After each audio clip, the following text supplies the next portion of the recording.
साथियों नमस्कार, मैं हूं पराग और आप देख रहे हैं देसी पीएसबी व्लॉग। साथियों आज की सबसे बड़ी खबर पर बातचीत करते हैं। सबसे बड़ी खबर यह है दोस्तों कि हरियाणा में चुनाव चालू है और 1 तारीख से चुनाव होने वाला है, जो कि आपको बता दें कि वहां पर बहुजन समाज पार्टी ने अपने प्रचार स्टारकों की लिस्ट जारी कर दी है।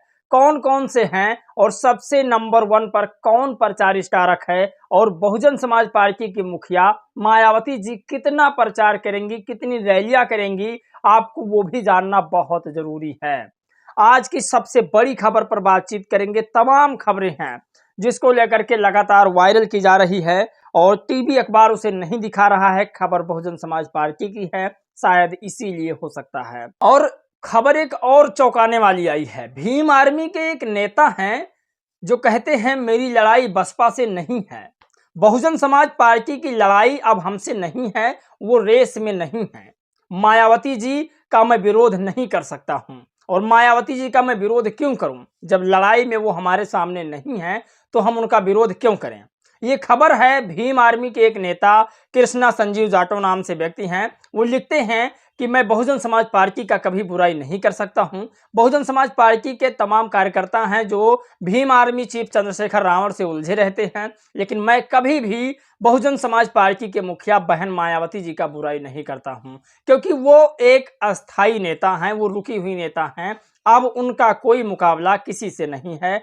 अब मुकाबला बीजेपी और कांग्रेस और भीम आर्मी चीफ चंद्रशेखर आजाद का है, आजाद समाज पार्टी का है। ये उनका कहना है। साथियों आजाद समाज पार्टी का नेता जो है वो अपने आप को सबसे बड़ा तुर्रम खां समझने लगा है। अभी जो रिसेंट में जन्म ली पार्टी है आजाद समाज पार्टी, मैं तारीफ भी उसकी कर रहा हूं क्योंकि उसने बहुत मेहनत किया है। लेकिन मैं इतना बता दूं कि जितना आपने मेहनत किया है वो बहन जी की वजह से ही मेहनत आपने किया है।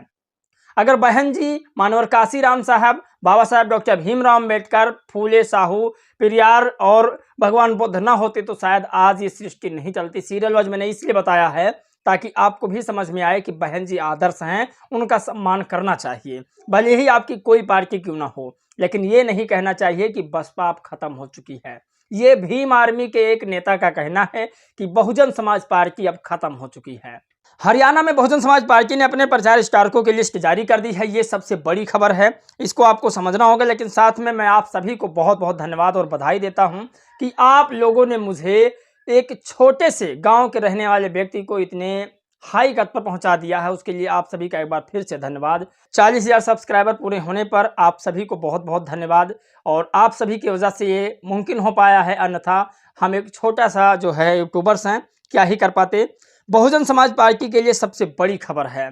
आपको बता दें एडवोकेट अरविंद प्रताप ने लिखा है कि भारतीय राजनीति में बीएसपी की एकमात्र ऐसी पार्टी है जो अकेले चुनाव लड़ती है, और दूसरी तरफ बीएसपी को खत्म करने के लिए BJP plus Congress plus Samajwadi party और अन्य राजनीतिक दल जो कहने के लिए तो अकेले चुनाव लड़ते हैं, लेकिन अंदर अंदर ये सब मिलकर बीएसपी के खिलाफ चुनाव लड़ते हैं। और ये लोग दलितों को राजनीति से खत्म करने की साजिश रचते हैं, प्रतिदिन षड्यंत्र रचते रहते हैं। लेकिन कुछ कुंठित मानसिकता के लोगों से ये जरूर कहना चाहूँगा कि बसपा राजनीति पार्टी बाद में है, मिशन एवं विचारधारा पहले है। और मिशन व विचारधारा कभी समाप्त नहीं होती है, वो किसी न किसी रूप में जन्म अवश्य लेती है। तो साथियों कुछ लोगों का वाकई में कहना है कि बहुजन समाज पार्टी खत्म हो चुकी है। जैसे अभी भीम आर्मी के एक नेता हैं, उनका कहना है कि मैं बहुजन समाज पार्टी से क्यों चिढ़ूं, बहुजन समाज पार्टी का मुकाबला हमारा नहीं है, हमारा मुकाबला बीजेपी कांग्रेस से है। भीम आर्मी के आजाद समाज पार्टी के नेता कह रहे हैं। आप लोग इनके बारे में जरूर मुझे बताइएगा, मैं प्रूफ भी दूंगा कि आखिर किसने कहा है, और साथ में उनकी जो है ट्वीट भी है, मैं आपको दिखाऊंगा। लेकिन बड़ी खबर यह है कि के.एस. सुमन ने कहा कि बहन जी की बराबरी किसी नेता से मत करिएगा।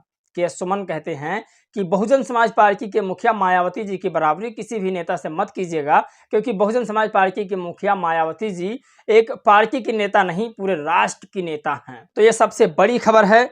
और के सुमन ने एक खबर और लिखी है जो राजेंद्र पाल जी को लेकर के है। राजेंद्र पाल के लिए लिखते हैं, राजेंद्र पाल गौतम जी अपनी राजनीति का जीवन दूसरों के घर में ही बिताया, हालांकि उन्हें सब जगह से मुंह की खानी पड़ी। पहले कांग्रेस में थे, कुछ न मिलने से आम आदमी पार्टी में आए, वहां पर सरकारी मशीनरी का इस्तेमाल कर उत्तर प्रदेश से और दिल्ली से समाज के ओंठ काटे, तलवे चाटने का अच्छा तजुर्बा है।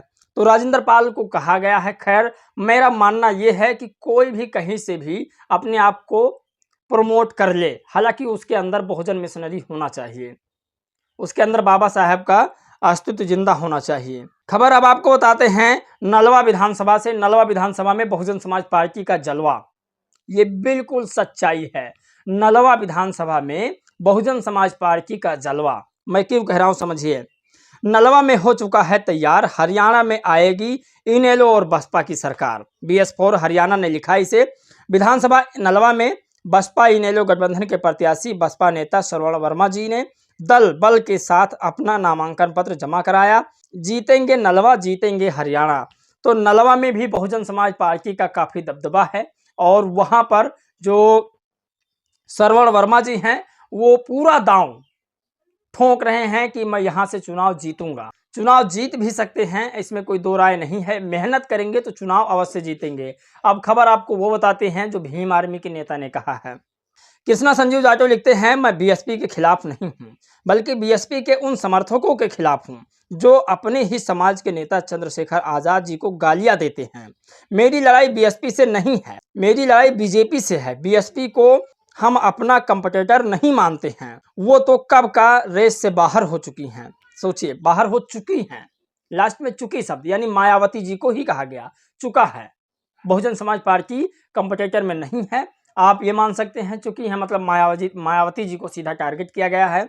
तो मायावती जी को साफ साफ यहाँ पर बताया गया कि आप मेरे साथ लड़ाई में नहीं है। मैं BSP को बिल्कुल भी अपने लड़ाई में नहीं मानता, कांग्रेस और BJP के साथ आजाद समाज पार्टी की लड़ाई है, ऐसा भीम आर्मी के लोगों का कहना है। और शैलेंद्र नाम से एक ID है, शैलेंद्र कुमार नाम से। मैंने कहा था कि आप लोगों की राय मैं जरूर चलाने की कोशिश करूंगा। आज मैं फिर कह रहा हूं, देश में दलित समाज से कि जितने भी गैर दलित अम्बेडकर हैं सारे के सारे झूठे हैं, बहरूपीय हैं, फरेब हैं। यह सब जितने हैं सब दलित समाज को गुमराह करते हैं। जब वोट देने का वक्त आएगा तो कहेंगे BSP को वोट मत दो। दरअसल एक वीडियो हमने बनाया था कि एक यादव समाज का व्यक्ति है जो चमारों को, दलितों को गाली दे रहा है, चमार चमार कह करके। उसी के ऊपर मैंने वीडियो बनाया था कि जो दलितों के बस्तियों में ढिंढोरा पीटते हैं लक्ष्मण यादव जी अम्बेडकर साहब का, वो जाकर अपने बस्तियों में अपने लोगों को बताएं कि अम्बेडकर साहब कौन थे। तो उस पर इन्होंने कमेंट लिखा है कि अम्बेडकरवादी सिर्फ और सिर्फ दलित समाज हो सकता है, बाकी अदर समाज में बहुत ना के बराबर हो सकते हैं, इसीलिए इन्होंने कमेंट किया है। खैर आपका बहुत बहुत धन्यवाद जो आपने कमेंट किया। और एक कमेंट और आया है आयुष कुमार जी का। आयुष कुमार जी का भी उसी पे कमेंट है जिस वीडियो को मैंने बनाया था। मेरा कहना है लक्ष्मण यादव जी से कि हम लोग जब भी बहुजन समाज को कोई भी कार्यक्रम करते हैं तो यादव लोग समझते हैं कि वह लोग अपना पर्सनल कार्यक्रम कर रहे हैं। लक्ष्मण यादव जी, आप भी दलित हैं, लेकिन दलितों का चर्चा करना बंद करें। जय भीम, जय भारत। साथियों, वाकई में इसमें एक पॉइंट वाली बात इन्होंने लिखी है कि आप भी दलित हैं। लक्ष्मण यादव जी दलित कैसे हैं मैं आपको समझाता हूं। इस देश का जो भी वंचित समाज है वो सारे लोग दलित हैं। दलित का मतलब कोई चमार नहीं होता है, दलित का मतलब वो होता है जो इस देश में सभी चीज़ों से वंचित रखा गया हो, जिनको कहीं पर भी आगे बढ़ने का मौका ना मिला हो, वो तमाम लोग बहुजन हैं, दलित हैं। खैर इसीलिए मैं कहता हूं कि आप लोग जो है बढ़ बढ़ के कमेंट कीजिएगा ताकि कुछ ना कुछ मुझे सीखने को मिले और तमाम जनता को सीखने को मिले। खैर इस पर आप लोग राय दीजिएगा। आकाश आनंद की सबसे बड़ी खबर मैं आपको बता दूं, इसके बाद शायद वीडियो खत्म भी हो जाएगी। तो आकाश आनंद जी लिखते हैं अखिलेश यादव जी के लिए। समाजवादी पार्टी के अध्यक्ष श्री अखिलेश यादव जी के प्रेस कॉन्फ्रेंस की खबर मिली, जहां उन्होंने कहा कि उनके बाएं हाथ की तरफ बैठे कोई पूर्व बसपा नेता ने उनसे कहा कि मुझे भी ऐसे ही धोखा मिला था। अखिलेश जी, आपके साथ चमचे नेता बैठे होंगे और आपको सलाह है कि ऐसे चमचे नेताओं के बारे में मानवर साहब श्री काशीराम जी ने चमचा युग किताब लिखी है। इस किताब को पढ़िए और बहुजन समाज के चमचे नेताओं की सलाह पर फोन कब करना है, कब उठाना है, ये तय ना करें, बल्कि दलितों के सच्चे हितैषी हैं। तो बताइए सुप्रीम कोर्ट फैसले पर आपका क्या स्टैंड है? प्रमोशन में आरक्षण का बिल आप लोगों ने क्यों फाड़ा? तो ये बड़ी चेतावनी दे दी है आकाश आनंद ने अखिलेश यादव जी को। वाकई में अखिलेश यादव जी को चमचा युग पढ़ना चाहिए और पढ़ने के बाद उन्हें शायद इस बात का जानकारी हो जाएगा कि मैं किसी के बहकावे में ना पड़ूं। बाकी आप लोग अपनी राय प्रतिक्रिया जरूर दीजिएगा दोस्तों। इस वीडियो में बस इतना ही। जय भीम, नमो बुद्धाय।